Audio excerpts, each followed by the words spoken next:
is Maor, and I wanted to create a video to further explain everything that you want to know about Breatharianism, or what is called living off prana, or living off energy, or people who just breathe energy into their life, and answer like the 15 most common questions that most people have. Now, this is going to be a long video, and it's going to be very, very informative. So if you're investigating into this, and if this like calls out to you to understand a little bit more, then have patience, because there's a lot of things that most people think they understand and know about this lifestyle, and I'm gonna break some paradigms in this video. So the different questions are the questions that most people ask me in different events or in different processes and retreats where I teach. And the first thing I need you to understand is that there's nothing absolute about Breatharianism. A lot of people say people who live off air alone, 100%, that's not necessarily true. There's very, very few people in the world that actually go off water as well. And most breatharians find themselves opening their pranic channel, having more energy than regular food, meaning getting rid of about 80-90% of the regular food that they used to eat, but occasionally they do drink, occasionally they do eat. It's not forbidden in this lifestyle. The 3D reality or the 3D concepts are looking for absolutes, meaning black or white. I eat or I don't eat. No, there's a beautiful gray, or between the black and the white, in the middle, of people who just choose to have advantages of both worlds. And this is why it's not as frightening as, oh my god, they're taking away my food, or oh my god, science can't explain this right now. So let's move to the first question. Do I not eat and not drink ever? So me, the first year of my experience, and I'm an extremist, was without any solid food. I did drink, I did occasionally, like once a week, have a shake as well. I enjoyed both worlds. And after a year I said, I'm done with this, I want to go back into society, I'm very grounded, I have a wife, I have a child, I have a job, and I decided to go back to eat, but not like I did before, not like 2-3 meals a day, not 3,000 calories a day. I started eating once a week for about a month, and occasionally now I eat maybe twice a week. Some weeks I don't eat at all, some weeks I eat, especially when I'm abroad teaching. So it's kind of like becoming more playful, because I'm not really hungry. So when I do it, it's for pleasure, it's for social reasons, it's to please my mother or to please other people who want me to eat in their vicinity so they feel better with themselves. So forget about that, breatharians never eat and never drink. But there is an exception. There are 3 or 4 people in the world that have risen the vibration of their body to such a degree or such a level that they don't require water at all. So that means that they did the process, the initiation that most of us do, and then afterwards they just diluted their juices until it became just water. And with time they also let the body have less and less and less and less water until nothing at all. Now the body goes through a different transition there, because what actually happens is that they have to live in a place that has humidity, and then the air that they breathe actually has humidity in it, and then they drink through that. And they only require very, very little, a very little amount. But these people are not really living in the Western life. They don't really have stress, they don't really have obligations in their life, they don't really have, one leg in the spiritual or the personal development field and the other leg in the real world. And therefore they don't have any stress, so the vibration can be high all the time. Now us Westerners, that we have a job, we're grounded, we have work, we have stress, we have relationships, we have people to take care of, it's really hard to get to that 100% level, because that means you have to be completely clean. And none of us, even though we have that dream of having a year in the Himalaya mountains, just meditating in a cave by ourselves, we're probably not going to actually do that. And that's why when I teach Breatharianism now, or in the initiations, I don't want anybody to go all the way. I understood in my year that it was difficult for me to sustain that because of society, because you can't even imagine what will happen to you if you stop being hungry now and you know that you're sustained more from energy. But food exists all around you. You used to have a habit of drinking tea or coffee in the morning, you used to have a habit of eating Friday dinners with your family, or Christmas or Easter or anything like that, or Thanksgiving. So what do you do when you don't really feel hungry? So you do occasionally eat for fun, for social reasons, for family reasons, all of those things. But everything changes because your engine no longer requires certain things that are within the food. So you don't think about the additives, you don't think about the vitamins, you don't think about the minerals. You stop playing that mind game. And again, the process or the initiation itself that you will learn from one of a few people in the world they will teach you that, okay? They will get you into that vibration, into that understanding. It's really important not to try to do this alone, because there's things that come through the guides, through the channeling and the information and their journey in life, that they got an understanding that this is what they should do. So it's sort of like a premonition that I got, and I know other people got as well.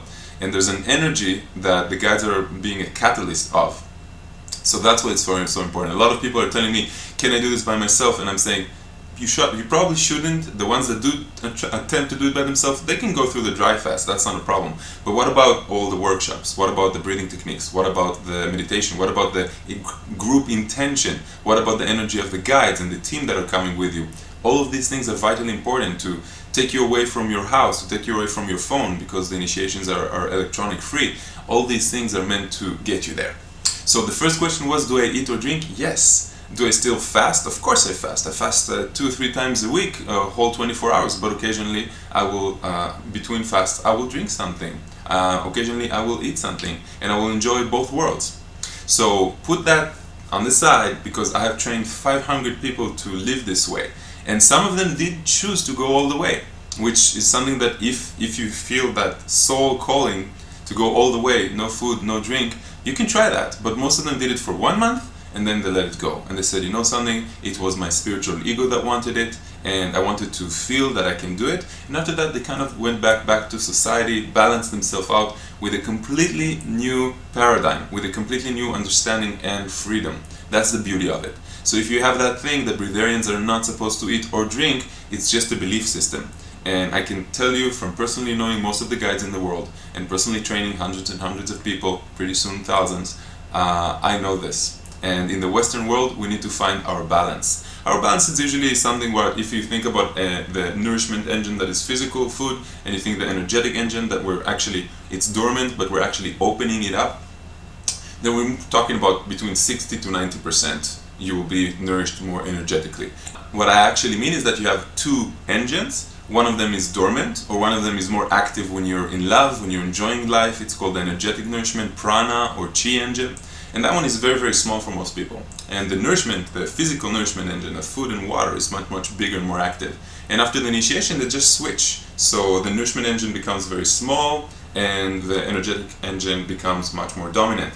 Somewhere between 60 to 90%, depending on the person, his habits, his DNA, his sex, where he lives, so many different variables. It's sort of like some people can get into shape much faster than others. It really depends on you, and it also depends on your vibration, your spiritual consciousness level, and what you have learned during the initiation, what you've come with before.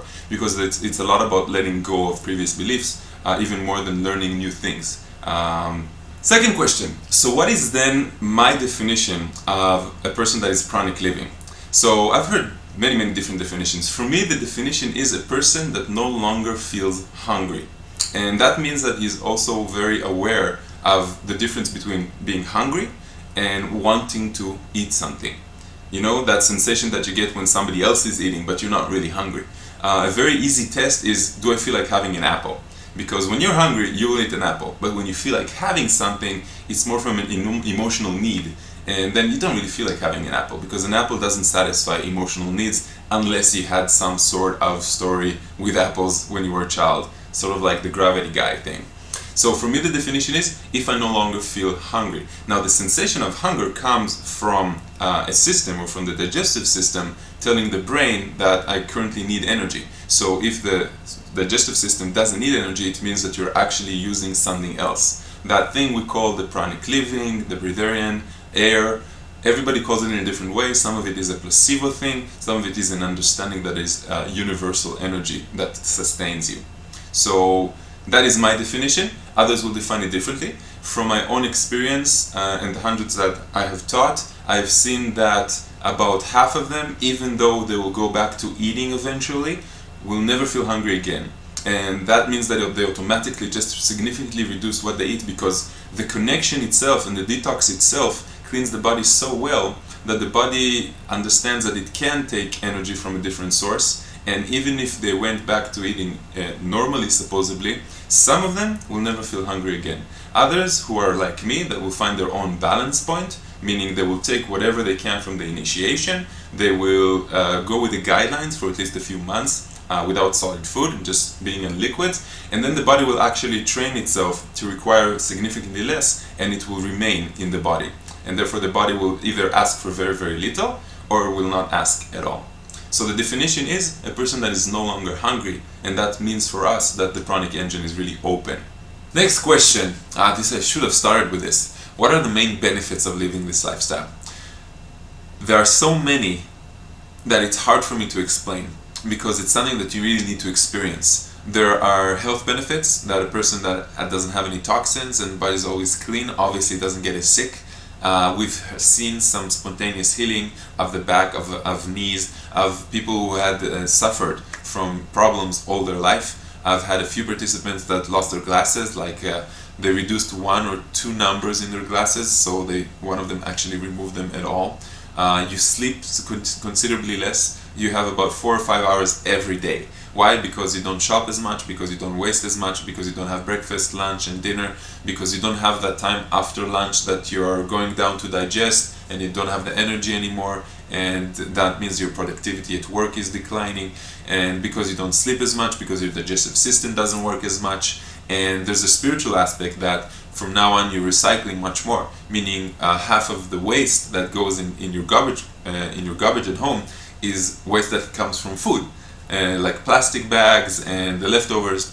So you're recycling much more. The next is that you are showing yourself that spirit can overcome matter, that your decision to do something, such a small and short process, has changed your life.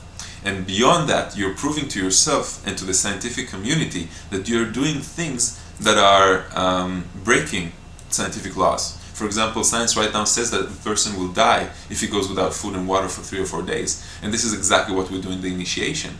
And today I'm actually teaching 55 people in Arizona, and this is the biggest workshop we had so far. And this is the day that they're doing the amazing water ceremony, which is after 4 days without food and water. And already yesterday people started feeling the transition, feeling the change, feeling what difference it makes between having a transformation and just a fast. And those are people who have experienced fasting in their life. It's just that they said this is completely different. It's a different sensation, it's a different type of energy. Other benefits is that you are setting an example for others. Other benefits is that you have the highest vibration that you can actually achieve. This is for the better and for the worse, because having a high vibration in your life also makes you face challenges because your ego is decreased. If you're a man, you'll become more feminine, meaning more patient, more tolerant, more of the feminine traits. If you're a woman, you become a little bit more logical, more understanding, less of you won't have that ups and downs that some women have about emotions. You'll have more control, because up there in the high vibration, the masculine and the feminine traits become one, and that's the amazing thing. So 2 people from opposite sex that are working on themselves, they'll get along much better because they will be able to see each other much better. The mirror and the reflection that we show each other, like me and my wife. Other benefits, I'm trying to find all of them. The one that I really like the most is the one that gives you more time. Like 4 or 5 hours every day. So all the excuses that you had on not having meditation time, not having exercise time, they all go out the door. And I highly recommend using this first thing you wake up. So I go to sleep late and I wake up early. I sleep now about 5 hours and I wake up, my eyes just open and I'm good to go. And it's really changed my life. It changed my life so deeply, that's why I started teaching it. I was just like a regular computer programmer before that, and it changed my life, and I understood that I have this gift of explaining myself or simplifying things for others, and that's why I wanted to teach it. So I wrote a book, and I made this website, and I made all these videos, and then it became about more about consciousness development, having breatharianism as one of the tools that people can actually use. There's other benefits that each person will get. Some people will understand that because their higher self has decided before we were born with us what we're going to be, and the food and the toxins and the bullshit stories that we keep telling ourselves are the obstruction in that. So we are actually removing that obstruction, and therefore the person will become more of who he was. So for example, if I'm a good guitar player, I'll become even more. If I'm a good spokesperson like I am, I will become even more of that. I will lose track of time. I will be much more in the now, much more aware of what's going on in the now. Another benefit that I get, which I see about between a quarter and a third of participants get, is that the body doesn't react to cold or heat as much. It's sort of like that there's a new distance, so you don't feel the pain as much. Now, you can understand this if you really understand what physical vibration is. Sort of like your light bulb. Your light bulb, if you look above in your office, wherever you're watching this, it actually goes in and out. It actually, it's like a frequency of usually 80 hertz, so fast that the human eye sees it as if it's always showing light, but it's not. It's coming in and out, turning on and off so fast, you know, sort of like a movie. A movie, if you go more than 24 frames, the person won't see the difference. But if you go under 24 frames, then you will see that it's moving slowly. So the same thing with physical vibration, only now your physical body, which is like the electrons of the body, are stepping in and out of creation so fast that it looks as if we are always here. Because our eyes only see 24 frames per second, and we're less aware that when we are meditating, when we are sleeping, when we are in a higher place in our life, then our consciousness actually has a higher vibration, and therefore the body is less physical. It means that you have more control over it. So these are like a bunch of benefits. Of course, there's others. There's facing your fears. There is becoming more aware. There's all the benefits of having a high vibration, which means that the ability to manifest your reality increases tremendously. You understand much more about the power of your words, the power of your thoughts, the power of your emotions. You understand where you need to be and what you need to be in that particular moment. And you also learn the best thing, which is letting go. Letting go of the expectation, letting go of who you think you are to become more of who you are. All of these are some of the benefits. Some people get half of the benefits, some people get others that I don't know because I didn't get the benefits that they explained to me about. Usually it has to do with healing, sometimes healing themselves, healing traumas, things that come up, healing karmic tension or karmic cleansing that they had to do, forgiveness, gratitude, seeing themselves as they are. So there's a lot of different benefits that come from that. Next question. Is there a scientific explanation for breatharianism? So I can tell you what I have learned. First thing is no. Second thing is yes. Why yes? Well, first thing, we can look in nature and we can understand that when an animal gets sick, it stops eating immediately. And a human being is programmed in a different way because of the habits, meaning you have your grandma and your mom, they see that you're sick and they think that food is energy and then they try to feed you, but the actions or your body doesn't really want it. Your body is telling you, I don't want anything right now, I'm going to make you feel really, really bad, and you will force yourself to eat. And your body is actually telling you, dude, till now, I don't have the energy to digest, which is 25% of everything you give me. I take it into the digestive system. In other words, let me go, let me be, and look at nature. The second thing, you can see that having additional fat is something that is only to human beings or to high vibrational animals that are the closest in their consciousness to human beings, meaning dogs and cats, sometimes horses, but you don't see in nature a fat zebra, and you don't see in nature a fat snake unless it just ate. Even a hippo or an elephant, that's their structure, that's the way that they're built, to look big, but they're not actually fat.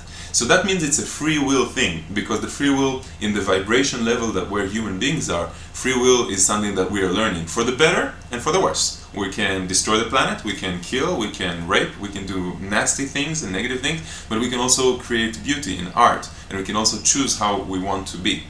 So in other words, human beings are not really in sync with nature anymore. We think that we are above nature, and right now we're moving back towards nature, back towards natural things after 200-300 years of industry.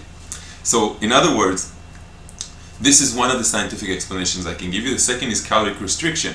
Caloric restriction is very, very known. There's been hundreds of experiments showing that if a person, an animal, a mammal, will eat less, they will have significantly longer lifespans, up to 30%, which is pretty much like saying every week, add 2 more days to it, and they will have significantly less disease. Now, what we've been shown, what we understand, is that there's 2 enzymes that are being activated, and the body actually understands that right now he's not getting anything from the outside, so what he does automatically is start cleaning his body. And all of us have a lot of toxins. Now, these toxins are not only for non-healthy human beings. It's from the stress in our life, it's from eating things that are packaged, and all of us are sinning in that. It can be from the carbon dioxide emissions of the streets and the pollution that we live in, and cities, and everything. Everything is like that. And the toxins are building up. Now the body has a natural way of cleaning itself. It's just that we never allow him to get there. Now as a breatharian or a pranic living person, since you don't actually reach that amount of calories that say, okay, from now on I can't clean myself, I'm always getting more packages, more food, and this is the state of most human beings. We just eat every few hours, every half a day, and then the body doesn't have the time to get to that place of cleaning itself. And that place of cleaning itself, it's called detox, and it also brings a sensation of hunger, brings a sensation of weakness sometimes, the first day or two. But most of you who have experienced dry fasting, regular fasting, juice fasting, after 2 or 3 days you'd start feeling great, because the detox process is kind of being almost complete, and then you start getting the benefits of having a clean body. A clean body means everything works much naturally, much faster. You become being more aware, more present, you have more clear thinking, and I've had hundreds of people that are saying exactly the same thing after 3 days into the pranic initiation. And that's what we want to preserve, and that's the scientific thing that we understand, that the body actually cleaned itself, and it supports caloric restriction, meaning we give the body very, very little. Now think about it logically. First, can the body take that apple that you're eating, and does it use the whole thing? Do you have the same, if you're eating an apple, do you have the same amount of new cells that are the size of the apple? No. The body will use just a little bit of that, and the rest will become garbage that your body will have to clean out. So the body will need extra energy to clean out everything that you've just eaten. And of course an apple is easier to clean than meat, or as something that has been created and packaged and everything like that. It really depends how far that thing is from the sun. So an apple is actually the sun as it has been materialized in a tree, and an animal will actually be second rate, meaning it will be the one that is eating the plants or the apple itself. Therefore it's 1 degree more, and then it will take the body 1 degree more to clean it out. That's why you feel a sensation of heaviness after you eat something that is very, very heavy like that, like a dead animal.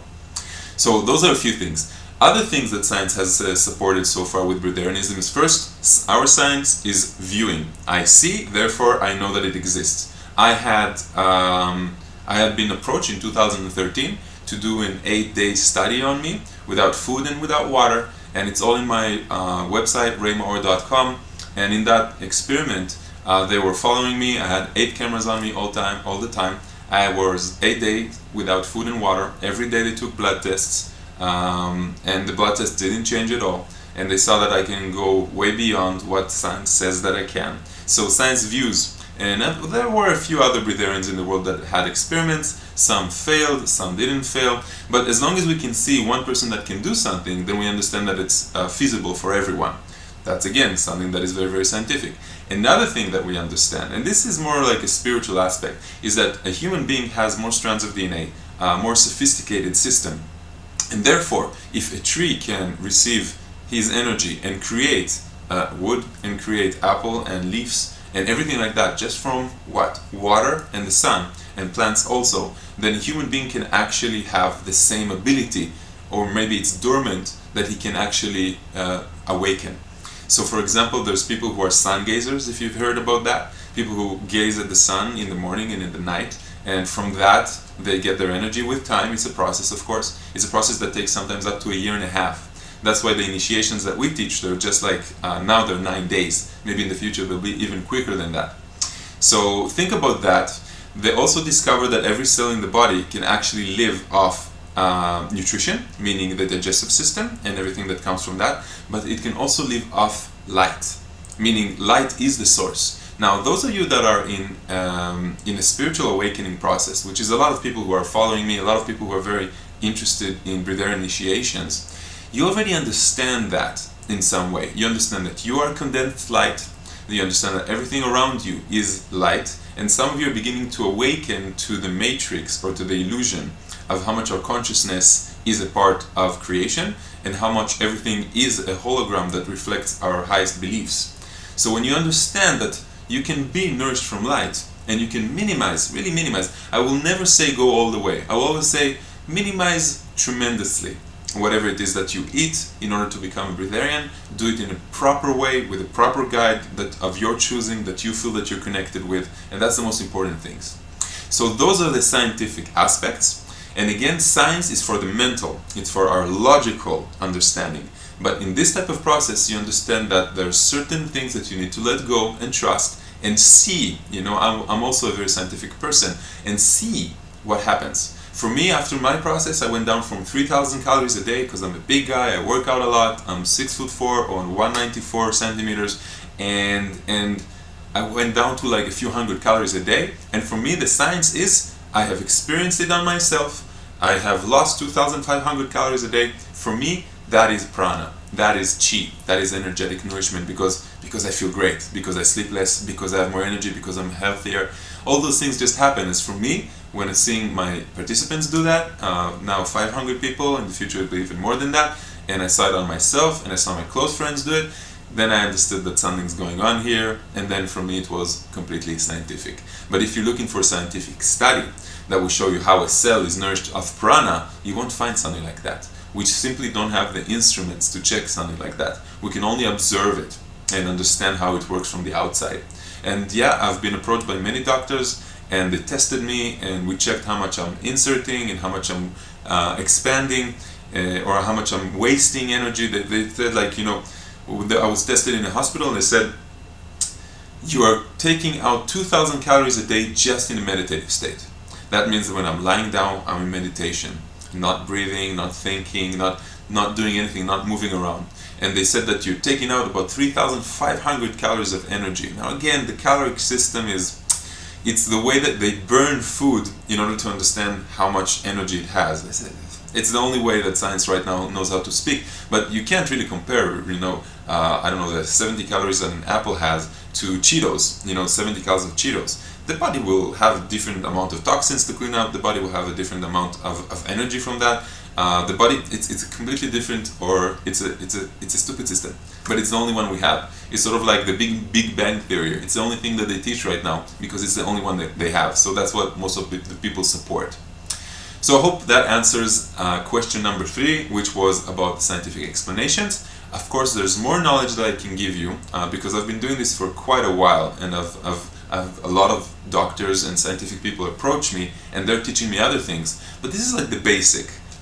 You can investigate even more by yourself, but I'm pretty sure that this will cover the mental aspect of what you need, and the rest you will understand if you do the initiation, because it requires to actually sense and understand the change or the shift within yourself. So the next question that a lot of people ask me is, so if this exists, so why do people die of starvation? And this is a really good question. People die of starvation not only because they have a belief, but because this is not for everyone. This is not the evolution of the human race. This is the personal evolution of people who want to step it up. People who are in a positive place in their life, not a negative. This doesn't fix or heal your eating disorders. Now, everybody has emotional eating occasionally, that's fine. But if you have a serious eating disorder, this process is not for you. You need to fix and heal your eating disorder first. Love yourself enough to give yourself the gift of your next step. Now, as you probably understand, I don't work with normal people. I work with light workers, I work with people who are looking for their next thing for them, people who feel that they're not from here, people who feel that they have been strange and they want to experience new things, and that people who are already in a good place and they want to go for the next better place for them, meaning they're high vibe and they want to get to the next high vibe, because this opens up everything pretty much. And you really have to deal with your own life afterwards. You have to make the tough decisions, if you have any tough decisions to make.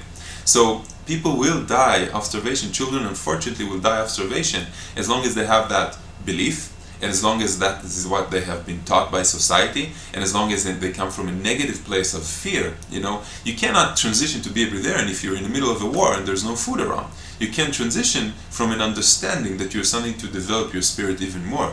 And people that come are usually like that. Occasionally there's some people who come who are not in a high vibe, and it's harder for them to learn that, and some of them will have more difficulties when they go back home. But I teach them how to integrate it into their life, how to explain it to people. But from then on, after the workshop, everybody does their own thing. Now, if you're bulimic, or if you're the type of person that throws up and have a serious eating disorder, that's not for you either. And there's a big difference between people who want to go beyond food and free themselves of the dependency, and people who are actually living off a dependency, emotional dependency of food. This will not heal that. That's not the reason. It's also not to make a diet. Now, of course, some people do come because they want to lose weight and they've lost hope on any other thing, and it really helps them. I've had a guy that eats 7,000 calories a day come, and he was really obese. And this thing changed his life. Right after the process, he continued with the guidelines. He was only on juice for a while, and he started losing, everything came out, and he understood that the fat held the emotions and the traumas that he wasn't willing to let go. And he was one of those that, no, I want to eat the whole world, and it's fun for me, and he didn't feel bad about it in any way, but that changed his mind. So I have opened my mind as a guide to the idea that it's not only about spirituality, and not only about a vibration shift, but a shift for some people in their consciousness that can help them have a diet, have better health. For athletes, it will get them to the next level. People who just want to use their mind more and are tired of being attached. They're not even aware that food is an addiction. And it is an addiction because the first time we cried as babies when our mom gave us that amazing milk to satisfy our need for emotion in that moment. And every time we tried crying, it doesn't matter if we were hungry or not, we got a titty full of milk again. So we were attached and we're not aware of it. But I'll give you an example of emotional eating. You go to your cupboard, you go to the refrigerator, you open it up, you're looking inside, you know it's not there. You know that you're not going to find that thing that's going to heal the void in your heart. You close the refrigerator, you go to the cupboard, it's usually the snack cupboard where you know there's good stuff, you open it up, nothing there as well, maybe something like a plaster, a bandage, You close it up, you go do your thing, and then you come back an hour later, do exactly the same thing. And an hour later do exactly the same thing. You open the fridge, you open the cupboard, there's nothing there. That's emotional eating, and everybody does it. In the office, you're getting up to snack something. It's not that you want to snack something, it's that you need a break. Your mind needs a break. It needs to small talk with some people. It doesn't matter if you put the glass and you fill up this much with tea or coffee or whatever your thing is, or this much. It is about the ceremony of walking, of letting your subconscious do some rest and healing. And a lot of the problems that you're going to solve in your life is by doing that. Now I'm kind of getting distracted from the question itself. So it is not about starvation. Starvation is something different that the body will do according to the belief system and where the person is. It is about going beyond. So yes, people will die. Breatharianism is not the future of humanity, but I have a great sensation and feeling that in the future more people will be aware of this and more people will transition to this. And now it's the stage of the pioneers. The few tens of thousands of people who have transitioned in the last 30 years since it came to the Western world. And of course the numerous people who are in India and in China and in the East that we're just not aware of, that are living this lifestyle. Next question. So again, I've been asked this a lot. If a person stops eating, doesn't his digestive system become degenerate in some way? And the answer is no. First, like I said, the ones that stop eating completely, and I'm talking about completely, then I don't know what happens with their system. I do know that one of them had diagnosed his body after death, and they saw that all his organs were pretty much like when he was 25 years old, which was amazing. The ones that are normal, like breatharians that go in my initiations, breatharians that I know, they occasionally do eat. They occasionally do drink. I do say in the beginning, because we don't use our teeth that much, then use chewing gum or just strengthening your teeth occasionally, because anything that will be too hot or too cold, you have very, very sensitive teeth. So nothing goes away. You don't degenerate your system. You just don't use them as much. And it's not like a muscle. The muscle that stops when you start working, then it kind of disappears. There's a word for that, but I don't remember right now. And it doesn't work that way. So don't be afraid of that. And many people in the world are doing fasting. Now there's a lot of intermediate fasting and dry fasting occasionally, and they see that they're getting great results. And right now doctors also begin to support fasting as a way of life. Fasting, by the way, if you look at the history of the human race, in every great religion there's fasting. There's the Ramadan. Jesus used to fast Mondays and Thursdays. In Judaism there's 4 major fasts. But now they think it's about abusing yourself to honor God, and it's about the self-reflection and making yourself feel bad in some way. It's not that. It was about becoming pure, because when we are eating, we are not pure. And when we're eating a lot, especially back in the day when people started eating meat, after the war, in the first days of life, they were vegetarians mostly. But God told them that from now on, because you are not pure, then you can eat impure things as well. And nature obviously is a reflection of what we are, and nature will show us that they are also eating each other. Until maybe one day that will change as well, when we will change. You're not going to lose your digestive system. We've proven that. I went a year and everything was fine with that in my digestive system, so there's no worries there. And of course, maybe a doctor will tell you something else, because doctors learn for 7-8 years, and all they learn about is how to give you the right type of medicine. They have one course about nutrition. And if you search online, you will see people that have healed themselves from cancer, from early stages of HIV, from different diseases, only by fasting for a long enough time just on water. The body will clean itself, the body will eat the toxins, the body will sometimes even eat the tumor. And you see a lot of people that are doing this, and yet most doctors will not support that because they haven't been taught. So it's not their belief system, and they think they know everything. Like, they really think they know everything, and they will never tell you to do something outside of their advice, because they already know everything. And if you're familiar with doctors, you already understand that alternative medicine is the first thing I will try, and only secondary I will go for the Western medicine, which is good in some things, which is really good. But I'm more of the type of person that is in the preventive, meaning I keep such a good, healthy lifestyle, the 80-90% healthy lifestyle, the 10% is the flexitarian in me that allows me to enjoy everything else. Slacking around or eating an occasional donut or things like that are more for the heart, and not to be so restrictive with yourself, and to enjoy life. Otherwise, you create resistance, you think too much about the energy of what you're eating, and you're dishonoring it, and therefore you are eating bad negative energy. So the next question, what does it require to become a breatharian or a pranic living, and is it for everyone? The first thing I will tell you is that it's not for everyone. It's for people who feel prepared and the calling. For example, when I heard about it, I was told by a very close friend. It wasn't as known as it is today, and most people, again, will not really know about this. But when I was told about this, I felt an inner calling to experience this. Sort of like the future self telling you, Ray, there's something for you to learn here. It's not only about food, it's about a different vibration, and with that, your next step in your development will come. And this is for light workers, this is for wanderers, this is for people who understand that they're looking for that next step. They're looking for a solution for something they don't really know how to define as a problem.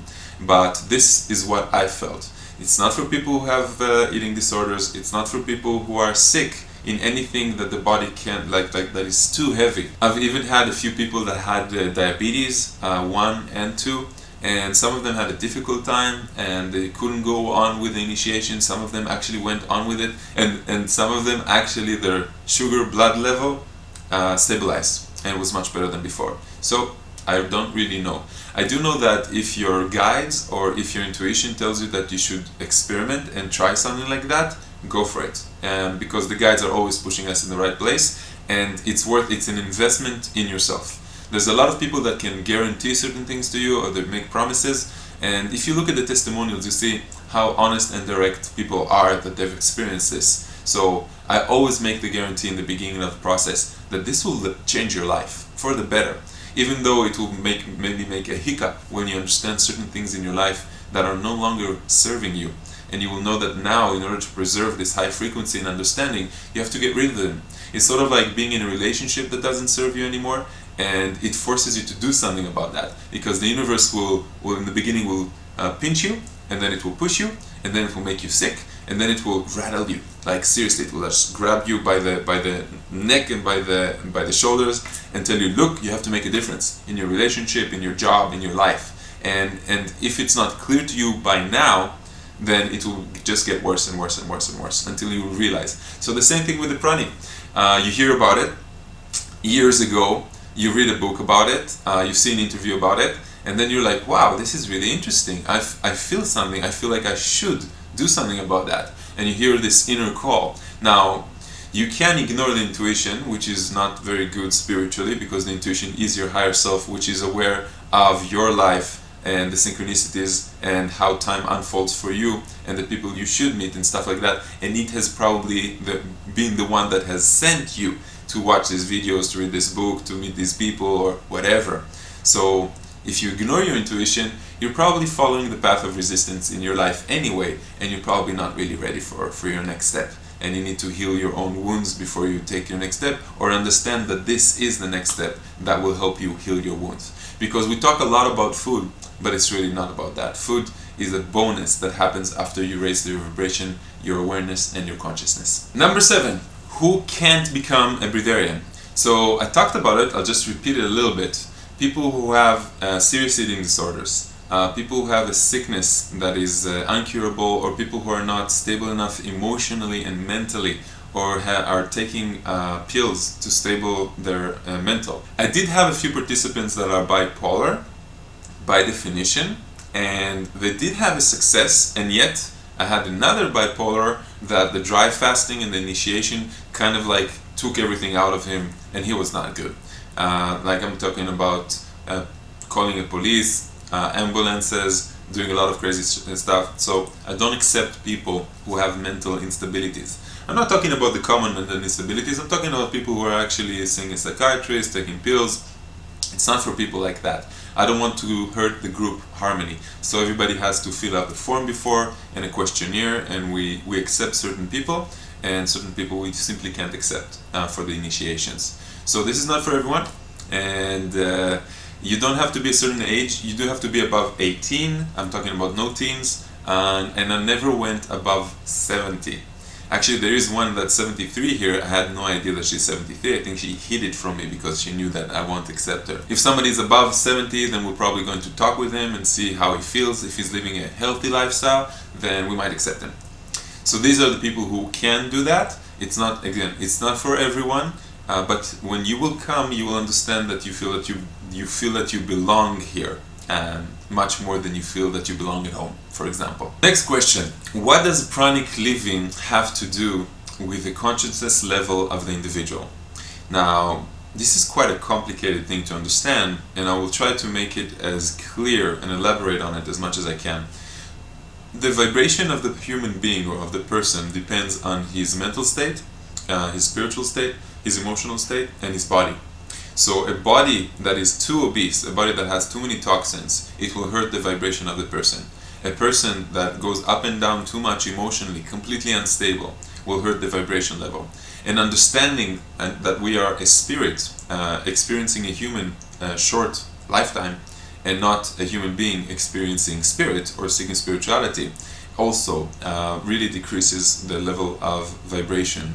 And the last thing, of course, is the mental state where you are, meaning your belief system about your capabilities as a human being, about your needs, becoming the observer, having a different perspective that is above, meaning you recognize your ego and your ego's needs, you recognize the inner child needs, you recognize that you're not a human being, but you're a spirit experiencing a human being, and you recognize that the body is going through a journey, and you are the higher consciousness of the body, and therefore you can command the body to do certain things. Now, all these things are going to help you achieve a high vibration, but it's not just an understanding, because again, understanding is just the mental part. You need to experience them. You need to see that they actually work. You need to see that you can command your body to not push you when it wants you to go take a leak. You need to understand that you can heal yourself, and you can also create a disease if that's necessary. You can really shift your awareness and your consciousness, and this is the type of level of consciousness that you learn in this pranic initiation. It takes you to the next level. Our consciousness is something that we're always expanding. I never say our soul, I always say it's a consciousness, because the consciousness is a part of the human body, and the human body actually is the vessel where the consciousness or part of the consciousness is sitting in while we are awake, and escaping from and communicating with the higher dimensions when we are asleep, what we call the astral planes, or the fifth dimension, or the higher consciousness, or the super consciousness. Everybody calls it in a different way. So there's a very, very strong affiliation between people who choose to say, I understand that the physical body is just a vessel, I understand that the physical existence is a part of an illusion, that my consciousness can actually manipulate and control, and I understand that my consciousness is in a higher vibration than what goes around here. and I know that I'm in communication with my, what we call the fifth D consciousness, or the higher self, which has a better or bigger awareness of space and time, meaning they know that what is going to happen to me in the future, and is communicating to me that through my intuition and through my sensations and feelings. So when I meet someone new, I know if that person makes me feel good with myself and is a generous or a good person generally, or a negative person. I will know that because I will feel it intuitively. If there's something that I can learn from him, if I see his authenticity, if I see that there's something that we can teach each other maybe, or something that we can create together, sort of like a synergy. So all these things have to do with the consciousness and the level of consciousness of the person that is deciding to undertake this type of journey. Now, we'll talk about the difficulties of the pranic journey later on, but I hope this answered that question. So this was the question of what does pranic living or a breatharian have to do with the level of consciousness of the person. Next question, when and how did this arrive in the Western society? So before I was explaining about the history of fasting and the history of the human race that has to do with fasting or alternative fasting, and now I want to go into when it arrived and how. So there was a group of Australians, I think it was about in the 1980s or the beginning of the 1980s, that channeled an entity, and they asked that entity, can a human being survive without food? And surprisingly, the entity said yes. And way beyond that, the entity actually guided them through a transition, which was called the 21-day process back in the day. And some people even say that this is the way that we should do things, but I believe that the frequency of humanity and Earth has changed enough. So now we can actually make the transition much, much faster. And we don't have to do it in that way that they described those 40 years ago. We can do it in a different way. It's just that I've proven that it's more efficient, it works better, there's less of a trauma to the body. So they all did the transition, and one of them, which was called Jasmuhin, she wrote a book about it, and she started teaching it. The book is called Living on Light. It was the first book that I read back in the day. Jasmuhin is a very impressive woman. She wants to change the world. She has cleaned herself and healed herself of cancer. She has done many, many things for humanity, and I don't think she's still in the game. I think that she's doing something that is a little bit different now. But when she wrote the book, a lot of people started reading it, and the guidelines were very, very general. But this was like the opening of this pranic living or breatharianism to the West. And that started the whole wave. In the beginning it was very, very big, and then it was smaller, smaller, smaller, and now people are waking again. You know, post 2012, the energies of the planet are shifting. A lot of us light workers, the people who came here to preserve the light, to raise the vibration of humanity, to serve through example, are feeling a very, very big and strong call towards that. But it's also in our DNA. We can do it, it's easier for us to do that. We come with a different type of energy. Some souls have come here incarnated from different planets, and they don't feel like they belong, and they don't understand yet their job, which is serving humanity by just simply being themselves.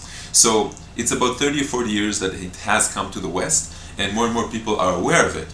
But of course, the West is a more difficult place to live that way, and that's why now people are preferring to balance themselves. Not to go all the way, but find the right balance for you. The right type of, the right balance that you will find is what is appropriate for you. Some people are afraid to do that because they think that food is taken away from them, and they don't understand that it's not taken away from them. It's sort of like learning a new appreciation for it, because if you don't eat every day and you eat every few days, then you enjoy it much more. It's sort of like being deprived of sex. If you have sex every day, you don't appreciate it as if you've had sex once a week. You'll be much more hungry for it. You will enjoy it much more. It will be much more passionate for you. You'll be much more grounded into your personal awakening, the string of prana that connects you with the universe, if you enjoy it much more and you're passionate about it. Same thing with food. If you are not hungry anymore, then you won't eat every day. You eat occasionally, and whatever it is that you will eat, it will be a choice. It won't be some piece of bread that you just need to get some energy. It will be something that you enjoy a lot, something that will taste good for you.